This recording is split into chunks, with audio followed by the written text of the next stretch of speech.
seandainya kami ini dulu nasma'u mendengar, mau menggunakan telinga kami dengan baik, mendengarkan peringatan yang diberikan oleh Rasul, mau mempergunakan akal kami, maka kami tidak akan termasuk ke dalam penghuni neraka sa'ir. Makunna fi ashabis sa'ir. Akan tetapi kesadaran yang seperti itu sudah terlambat ketika mereka menyadarinya di akhirat. Maka di dalam ayat ini Allah Subhanahu wa taala kemudian mempertanyakan, am ta'muruhum ahlamuhum bihada, yang menyuruh mereka itu angan-angan mereka apa? Bukan. Kalau mereka menggunakan akal dengan baik, maka sesungguhnya mereka akan menyadari bahwa apa yang dibawa oleh Rasulullah SAW itu adalah sebuah kebenaran.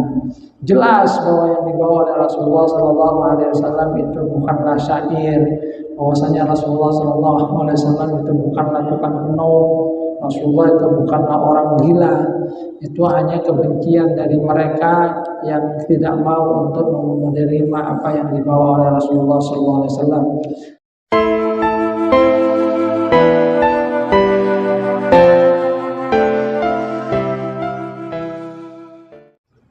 Assalamualaikum warahmatullahi wabarakatuh.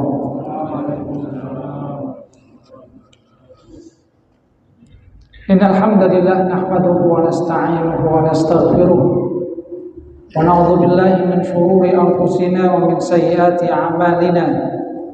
May yahdihillahu fala mudilla lahu wa may yudlil fala hadiya lahu. Asyhadu an la ilaha illallah wahdahu la syarika lahu wa asyhadu anna Muhammadan abduhu wa rasuluhu la nabiyya ba'da. Allahumma salli ala Muhammad wa ala ali Muhammad kama sallaita ala ali Ibrahim wa barik ala Muhammad wa ala ali Muhammad kama barakta ala ali Ibrahim fil alamin innaka Hamidum Majid. Rabbi shrah li sadri wa yassir li amri wahlul 'uqdatam min lisani yafqahu qawli, amma ba'du. Hadirin jamaah pengajian rahimahullah, alhamdulillah atas karunia Allah Subhanahu wa taala. Allah Subhanahu wa taala memberikan kita nikmat sehat, sempat, nikmatul iman. Kita bisa melaksanakan sholat maghrib berjamaah, dan kita akan lanjutkan dengan kajian ayat Al-Qur'an. Kita lanjutkan kajian di surah At-Tur. Setelah Allah Subhanahu wa taala menggambarkan tentang kenikmatan dari penghuni surga sebagaimana yang sudah kita bahas, maka Allah Subhanahu wa taala kemudian memerintahkan Rasulullah sallallahu alaihi wasallam untuk terus memberikan peringatan kepada kaumnya. Walaupun ada banyak rintangan, ada banyak makar, tuduhan yang dialamatkan kepada Rasulullah sallallahu alaihi wasallam. Allah Subhanahu wa taala berfirman, a'udzubillahi minasyaitonir rajim, fadzakir fama anta bi ni'mati rabbika bikahinin wala majnun. Maka berikanlah peringatan, dan tidaklah engkau dengan nikmat Tuhanmu itu adalah tukang tenun atau dukun, wala majnun, dan juga bukan pula orang gila. Di ayat ini Allah Subhanahu wa taala memerintahkan kepada Rasulullah sallallahu alaihi wasallam untuk terus memberikan peringatan kepada kaumnya.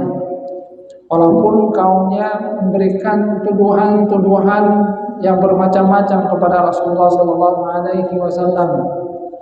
Di antara mereka ada yang menuduh Rasulullah sallallahu alaihi wasallam itu sebagai kahin, tukang tenung atau dukun. Kenapa mereka menuduh Rasulullah sallallahu alaihi wasallam sebagai kahin? Karena Rasulullah sallallahu alaihi wasallam dengan wahyu yang beliau dapatkan dari Allah Subhanahu wa taala itu membawakan berita-berita gaib, berita tentang umat terdahulu, apa yang telah terjadi kepada umat-umat sebelumnya, apa yang terjadi kepada umat Nabi Nuh, apa yang terjadi kepada umatnya Nabi Musa alaihi salam, apa yang terjadi kepada umatnya Nabi Isa alaihissalam, Termasuk juga Rasulullah SAW memberikan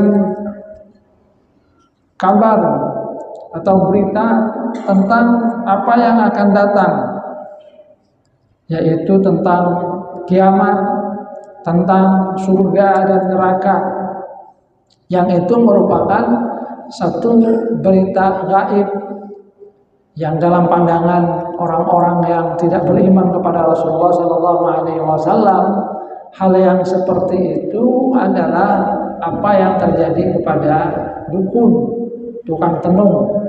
Tukang tenung itu kan dalam pandangan mereka membawakan berita gaib.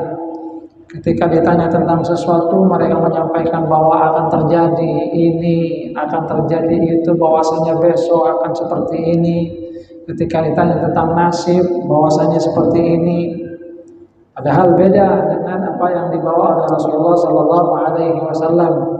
Yang dibawa oleh Rasulullah SAW itu adalah kebenaran yang langsung berasal dari Allah Subhanahu Wa Taala. Sementara kalau tukang tenung, dukun, mereka mendapatkan informasi dari jin. Yang jin itu mencuri-curi berita dari langit, yang bisa saja itu adalah benar, bisa saja salah, tapi lebih banyak salahnya, karena informasi yang disampaikan oleh jin itu biasanya banyak yang ditambah-tambahkan. Kemudian mereka juga menyatakan bahwasanya Rasulullah SAW itu adalah majnun, gila. Jadi mereka menuduh bahwasanya Rasulullah SAW itu gila. Apalagi kemudian ketika melihat bahwasanya Rasulullah SAW pada saat menerima wahyu, itu ada saat-saat Rasulullah SAW itu mengalami satu fase gemetar, seperti halnya ketika Rasulullah SAW bersama dengan seorang sahabat tersebut kemudian ditimpa oleh paha Rasulullah, terasa berat sekali. Maka hal tersebut kemudian menjadikan tuduhan bagi mereka bahwasanya Rasulullah SAW itu adalah orang yang gila, alladzi yatakhabbathu syaitan minal mas, yang ditimpa oleh setan. Itu yang dikatakan oleh orang-orang kafir Quraisy. Jadi mereka menuduh Rasulullah SAW itu tukang tenung, dukun. Mereka juga menuduh Rasulullah SAW sebagai orang gila. Maka di ayat ini Allah Subhanahu Wa Taala memerintahkan kepada Rasulullah SAW untuk tetap menyebarkan perintah Allah Subhanahu Wa Taala, menyampaikan wahyu yang beliau dapatkan dari Allah Subhanahu Wa Taala, untuk tetap memberikan peringatan kepada kaumnya. Dan Allah Subhanahu Wa Taala kemudian membela Rasulullah SAW, di mana beliau kemudian dibela oleh Allah. Allah Subhanahu Wa Taala katakan, "Fama anta bi ni'mati rabbika bikahinin wala majnun." Dengan nikmat Tuhanmu, dengan wahyu yang diberikan oleh Allah Subhanahu Wa Taala kepada Rasulullah SAW, kata Allah, engkau itu bukanlah tukang tenung, bukan juga orang gila. Karena apa yang dibawa oleh Rasulullah SAW tentu saja berbeda dengan apa yang terjadi kepada tukang tenung. Kalau memang Rasulullah SAW itu gila, maka pasti perkataannya itu adalah perkataan yang tidak ada faedahnya, perkataan orang yang seperti mengigau. Akan tapi Rasulullah SAW tidaklah seperti itu. Apa yang beliau sampaikan adalah sesuatu yang berasal dari Allah Subhanahu Wa Taala, susunan kata, susunan bahasa yang ada di dalam Al-Quran itu teratur, rapi, mempesona bagi mereka yang mendengarkannya. Dan itu beda dengan orang gila. Kalau kita bicara dengan orang gila, tidak ada yang terpesona dengan orang gila itu. Siapa yang terpesona dengan orang gila? Terpesona ya pada kehidupan.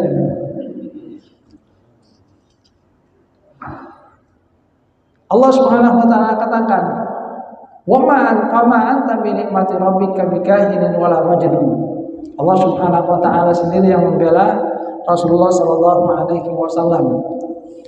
Am yaquluna sya'irun natarabbasu bihi raibal manun. Atau apakah mereka itu berkata syair, bahwasanya Rasulullah sallallahu alaihi wasallam itu adalah tukang syair, penyair. Natarabbasu bihi raibal manun, di mana mereka katakan bahwasanya sebagaimana yang terjadi kepada para penyair terdahulu, banyak di antara mereka yang tertimpa kebinasaan. Maka mereka katakan Muhammad itu adalah penyair, maka kita tunggu dia itu mendapatkan kebinasaan seperti halnya para penyair terdahulu.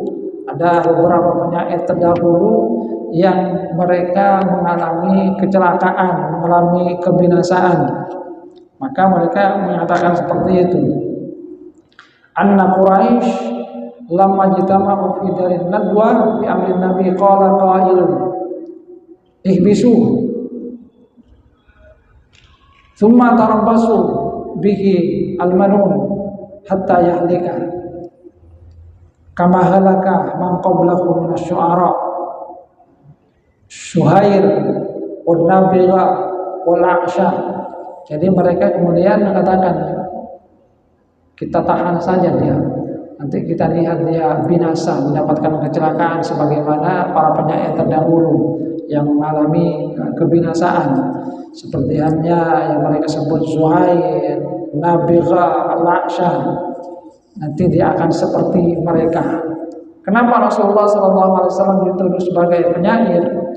Karena apa yang dibawa oleh Rasulullah SAW memang membawa sisi prosa yang sangat tinggi.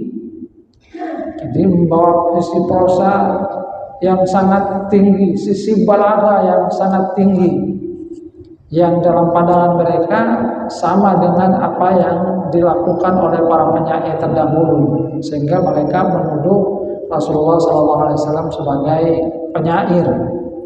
Padahal sekali lagi bahwa yang dibawa oleh Rasulullah SAW itu bukanlah syair, karena yang beliau bawa itu berasal dari Allah Subhanahu wa taala.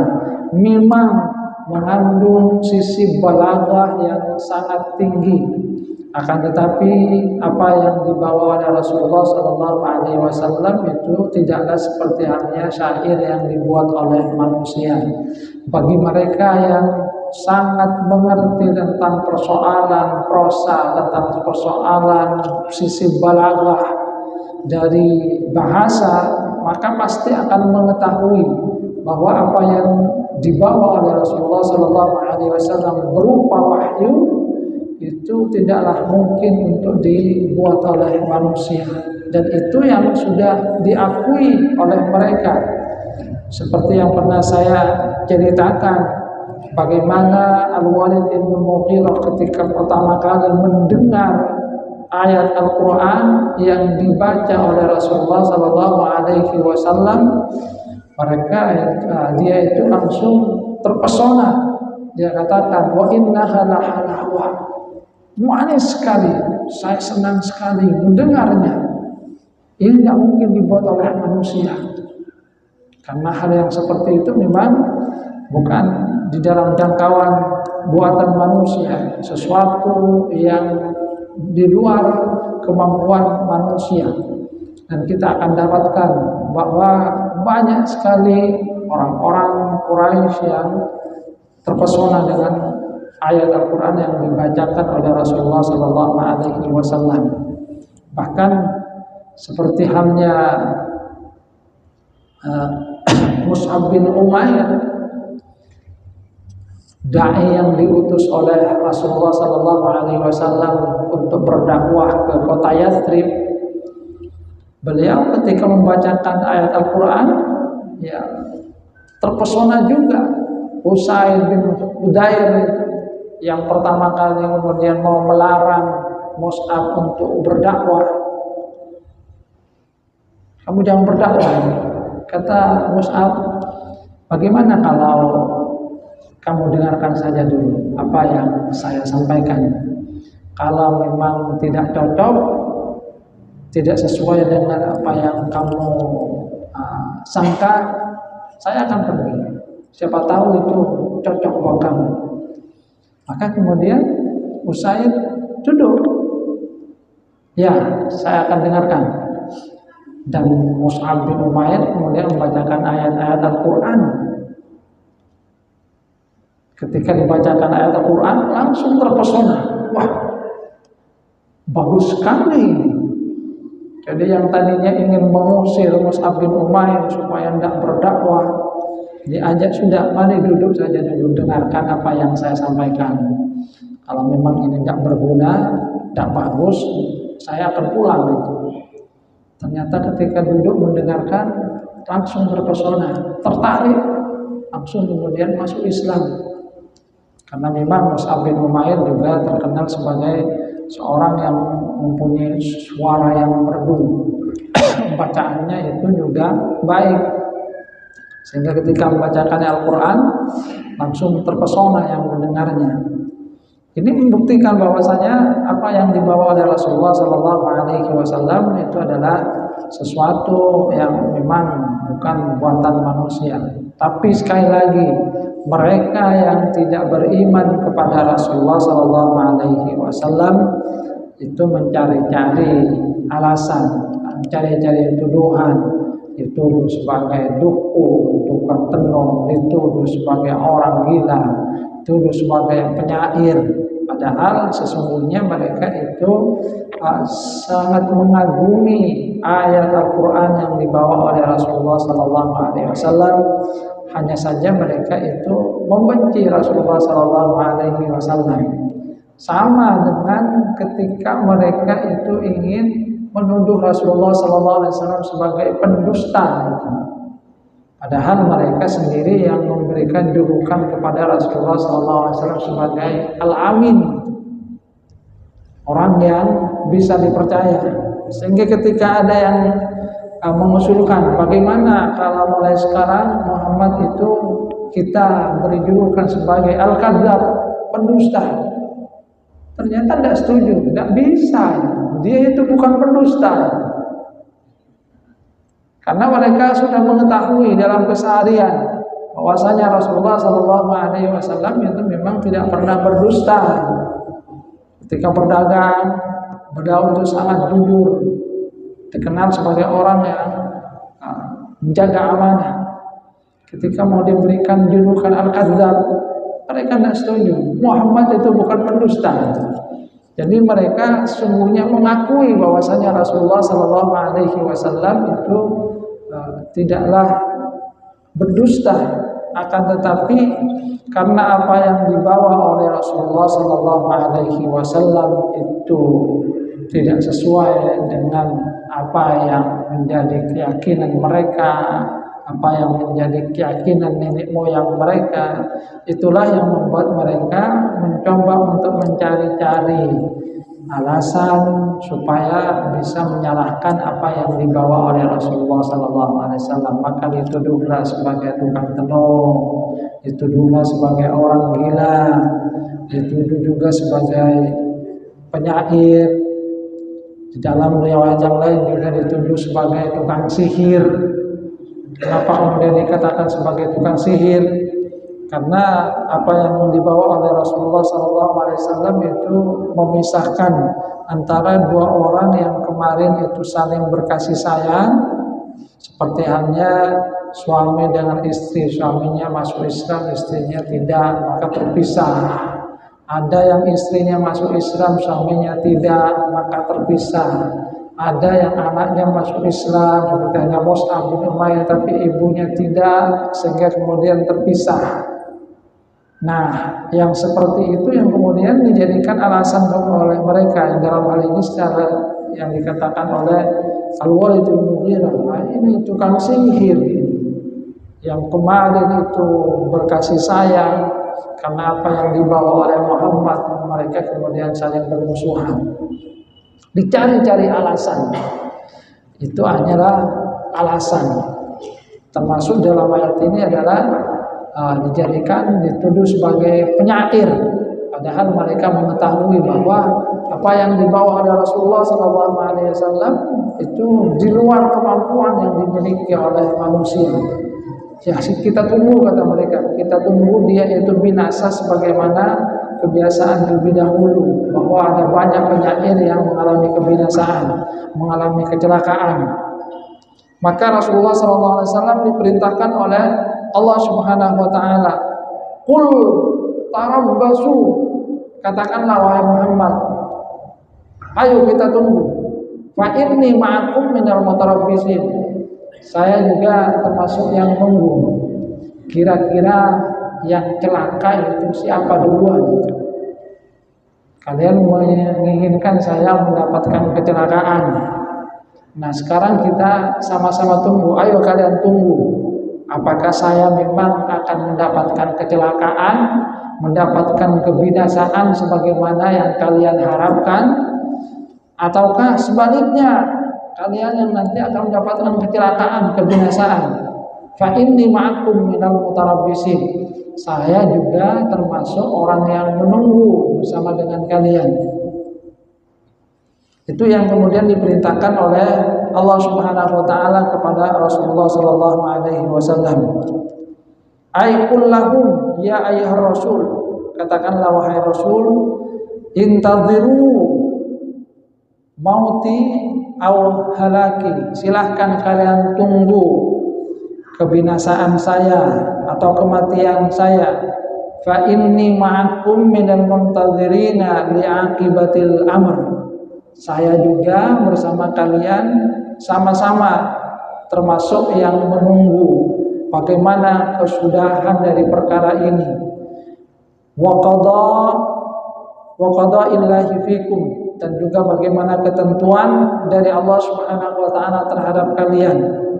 Wa sata'lamuna liman takunu al-aqibah wan nusrah fid dunya wal akhirah. Dan kita akan lihat bagaimana kesudahan, siapa yang nanti mendapatkan pertolongan di dunia dan akhirat. Wa adawatikum min nasrillah. Jadi isyaratnya, dan saya yakin bahwasanya saya akan mendapatkan pertolongan dari Allah Subhanahu Wa Taala. Jadi mereka menyatakan akan menunggu bahwasanya Rasulullah Sallallahu Alaihi Wasallam akan mendapatkan kecelakaan, mendapatkan kebinasaan. Maka Allah Subhanahu Wa Taala memerintahkan kepada Rasulullah Sallallahu Alaihi Wasallam, katakan juga, ayo kita sama-sama nunggu. Sebetulnya nanti akhir kesudahannya itu siapa? Siapa yang nanti akan binasa? Tapi saya yakin bahwasanya saya akan mendapatkan pertolongan dari Allah Subhanahu Wa Taala. Hadirin jamaah rahimakumullah. Kemudian Allah Subhanahu Wa Taala katakan, am ta'muruhum ahlamukum bihada am hum qaumun taghun. Ataukah angan-angan mereka saja yang menyuruh mereka melakukan hal itu, ataukah mereka adalah kaum yang melampaui batas? Jadi di dalam ayat ini Allah Subhanahu Wa Taala mengkritik mereka bahwa apa yang mereka lakukan itu kira-kira berdasarkan akal sehat mereka, ataukah hanya mengikuti hawa nafsu mereka semata, angan-angan mereka semata. Karena kalau mereka memang menggunakan akal yang diberikan oleh Allah Subhanahu Wa Taala, maka pasti mereka akan menyadari bahwa apa yang dibawa oleh Rasulullah Sallallahu Alaihi Wasallam itu adalah kebenaran. Sebagaimana yang kita lihat misalnya di dalam surat Al-Mulk, ketika masuk neraka itu kan penjaganya bertanya, apakah tidak datang kepada kalian itu pemberi peringatan?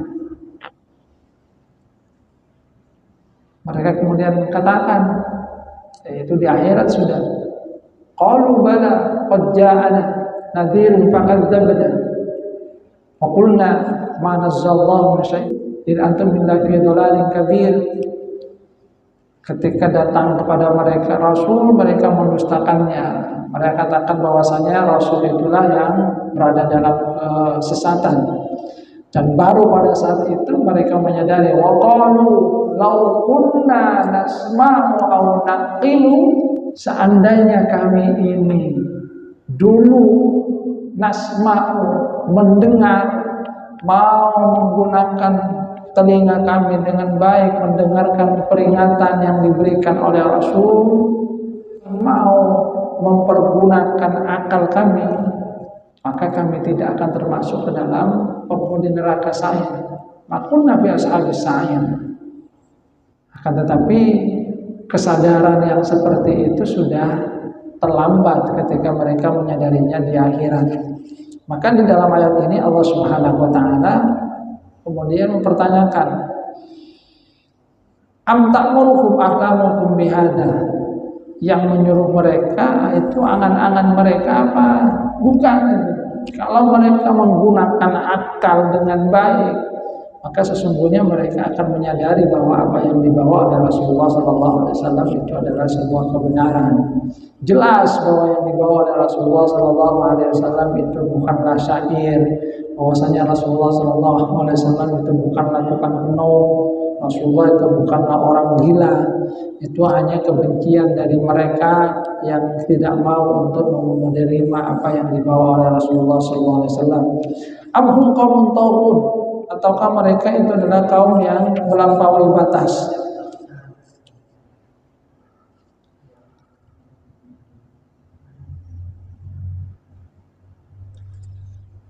Hadirin jamaah rahimakumullah, jadi perintah sesungguhnya di situ untuk mempergunakan akal, jangan hanya sekedar angan-angan mereka, angan-angan belaka, tapi dalam pergunakan karunia yang diberikan oleh Allah Subhanahu wa taala. Karena di dalam Al-Qur'an Allah Subhanahu wa taala kan mengisyaratkan ada potensi yang diberikan oleh Allah Subhanahu wa taala kepada kita, yang dengan itu manusia mendapatkan pengetahuan yang benar. Apa itu? Pertama adalah pendengaran, yang kedua adalah penglihatan, dan yang ketiga itu adalah otak atau hati. Allahu akhrajakum min butuni ummahatikum la ta'lamuna syai'an wa ja'ala lakum as-sam'a wal absara wal af'ida la'allakum tashkurun. Allah itu mengeluarkan kalian dari perut ibu kalian tidak tahu apa-apa, dan Allah menjadikan bagi kalian pendengaran, penglihatan, dan kemudian afidah, fuad. Ada yang menghubungkan fuad, itu adalah bagian dari otak yang terhubung dengan hati. Jadi sesungguhnya sudah diberikan oleh Allah Subhanahu wa taala karunia untuk mendapatkan pengetahuan dengan baik dan benar, tapi tentu harus difungsikan dengan benar. Dan inilah yang kemudian Allah Subhanahu wa taala ingatkan kepada orang-orang kafir Quraisy yang menggerakkan mereka, yang menurut mereka itu sebenarnya apa? Am yaquluna taqawwala, ataukah mereka itu menuduh juga Rasulullah SAW itu bikin-bikin, membuat-buat, mereka sendiri, ngarang-ngarang sendiri. Yang sampai sekarang pun ada di antara orang-orang ateis ataupun juga orang-orang orientalis yang menyatakan bahwasanya Rasulullah SAW itu yang membuat-buat. Ada yang menuduh bahwasanya Rasulullah SAW itu meniru apa yang ada di dalam kitab Taurat dan kitab Injil, karena memang ada kesamaannya, karena sama-sama wahyu dari Allah Subhanahu wa taala. Taurat yang asli tentu saja semuanya adalah dari Allah Subhanahu wa taala. Injil juga demikian, berasal dari Allah Subhanahu wa taala, karena sumbernya itu memang satu, dan mereka adalah utusan Allah Subhanahu wa taala semuanya. Nabi Musa ya utusan Allah Subhanahu wa taala, Nabi Isa juga adalah utusan Allah Subhanahu wa taala. Maka wajar bahwasanya apa yang ada di dalam kitab Taurat, kitab Injil itu ada kesamaan dengan apa yang ada di dalam Al-Qur'an, karena sumbernya itu satu dari Allah Subhanahu wa taala. Akan tetapi itu yang kemudian dijadikan sebagai bahan tuduhan juga oleh mereka. Mereka kemudian ada yang menuduh bahwasanya Rasulullah SAW itu meniru apa yang ada di dalam kitab Taurat, kitab Injil. Bal la yu'minun, kata Allah Subhanahu wa taala, sungguhnya mereka itu yang tidak beriman kepada apa yang dibawa oleh Rasulullah sallallahu alaihi wasallam.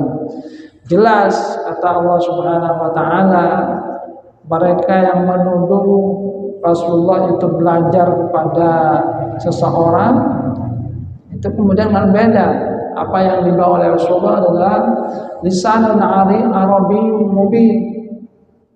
Itu adalah bahasa Arab yang sudah jelas fasih. Sementara orang yang dikatakan darinya Rasulullah SAW itu bukan berbahasa Arab. Bagaimana mungkin itu akan mengambil dari mereka? Maka kemudian Allah Subhanahu wa taala meminta mereka, "Falyatu bihaditsin mislihi in kan shadiqin." Kalau memang mereka itu menuduh Rasulullah itu membuat sendiri, maka silakan buat juga. Falyatu bihaditsin mislihi in kan shadiqin. Kalau mereka itu memang benar. Karena kan banyak penyair di antara mereka yang punya kemampuan sastra yang tinggi. Kalau memang mereka itu benar menuduh Rasulullah membuat syair, ngarang-ngarang sendiri, bukan merupakan wahyu, ya silahkan buat. Di dalam Al-Quran kita akan mendapatkan tantangannya itu. Mulai dari membuat semisal Al-Quran, ternyata tidak ada yang mampu, diturunkan lagi. Ya sudah, kalau tidak ada yang mampu seperti halnya yang ada dalam Al-Quran, buatlah 10 surat saja seperti halnya yang ada di dalam Al-Quran. Silahkan kata Allah Subhanahu wa taala, kalian itu saling bantu-membantu.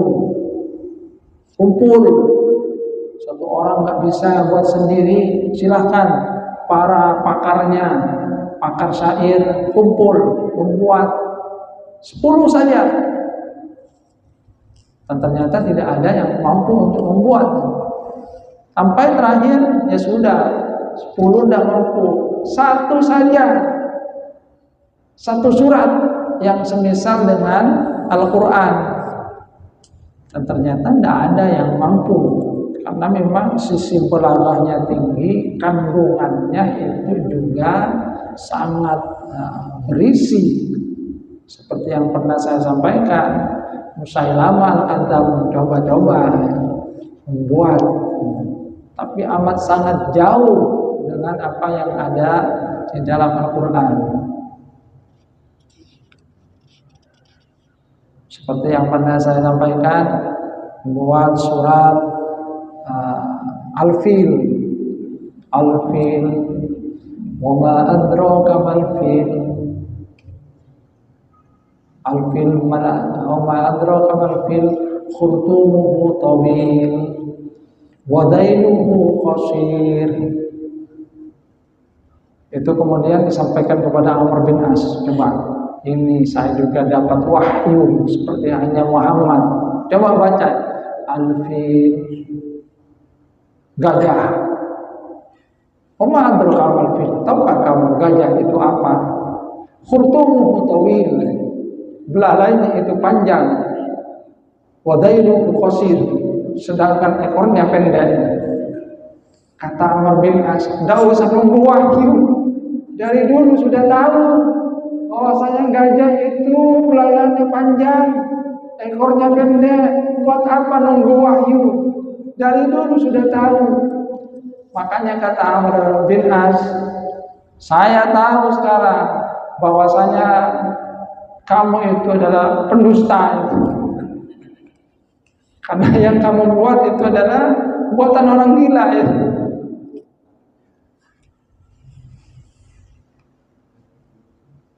Ada banyak yang dibuat oleh Musailamah Al-Kadzdzab. Ada buat tentang ad-difda, tentang kata. Tapi semua kemudian ditertawakan. Karena memang tadi ingin niru-niru seperti halnya yang ada di dalam Al-Quran. Dalam Al-Quran kan surah At-Tariq itu. Wa adraka mat-tariq an-najmus tsaqib. Kandungannya itu beda. Jadi yang mengetuk, tahu apa yang mengetuk di malam hari. An-najmus tsaqib itu adalah bintang. Dari dalam penelitian ilmiah ternyata memang ada bintang yang pindah, dan itu memang suaranya itu seperti mengetuk, seperti hanya temuan pada masa sekarang. Dan itu adalah informasi yang tidak pernah didengar oleh orang-orang Arab. Tapi kalau yang tadi kata Amr bin As, tidak usah nunggu wahyu untuk mengetahui bahwasanya gajah itu belalainya panjang. Dari dulu kami sudah tahu wahyu macam apa. Jadi ditantang oleh Allah Subhanahu wa taala. Falyatu bi haditsin mithlih in kanu shadiqin. Kalau kamu itu benar-benar, kamu itu yang benar, silakan buat seperti halnya yang ada di dalam Al-Qur'an. Tantangannya itu bahkan sampai sekarang berlaku dan tidak ada yang bisa meladani tantangan yang ada di dalam Al-Qur'an. Karena memang Al-Quran itu berasal dari Allah Subhanahu wa taala. Dan kalau kemudian kita lihat, Al-Quran itu kan merupakan satu mukjizat yang diberikan oleh Allah Subhanahu wa taala kepada Rasulullah SAW. Mukjizat yang sifatnya maknawi, di mana mukjizat itu kan fungsinya adalah membuat umatnya itu merasakan bahwasanya mereka tidak bisa menandingi apa yang dibawa oleh Rasulullah SAW. Dan yang namanya mukjizat itu biasanya sesuai dengan kemampuan yang dimiliki oleh kaum yang dihadapi oleh Rasulullah SAW. Kalau pada masa Rasulullah SAW, kaumnya itu ahli dalam bidang sastra. Maka yang memang tampak pada waktu itu adalah sisi balaghahnya, sisi sastranya yang mereka tidak bisa tandingi, karena memang terkenal dengan para penyairnya. Ada banyak syair-syair pra-Islam, akan tapi tidak ada yang bisa menandingi ayat Al-Quran yang diturunkan oleh Allah Subhanahu wa taala kepada Rasulullah SAW. Dan sekarang pun ketika umat dari Rasulullah SAW itu mengalami kemajuan, pada masa sekarang umat dari Rasulullah SAW menentukan kemampuannya dalam bidang ilmu pengetahuan dan teknologi, ternyata memang itu juga melampaui apa yang ditemukan oleh manusia pada masa sekarang. Jadi ada banyak penemuan yang kemudian ternyata sudah ada di dalam Al-Quran, tentang insyikokul qamar, terbelah bulan. Itu kemudian ada pengetahuan ternyata benar bahwasanya bulan yang terbelah. Ternyata informasinya sudah ada di dalam Al-Quran. Ada banyak yang itu kemudian menunjukkan bahwasanya memang Al-Quran adalah dari Allah Subhanahu wa taala, yang itu tidak mungkin dibuat oleh Rasulullah SAW, karena banyak sekali informasi di dalam Al-Quran yang secara ilmiah baru ditemukan kebenarannya pada masa sekarang. Seperti halnya pertemuan dua laut, yang satu Adbun Furat, yang satunya tawar, yang satunya kemudian asin. Itu baru pada masa sekarang kan ditemukan. Yang pada masa lalu tidak ada informasi yang seperti itu.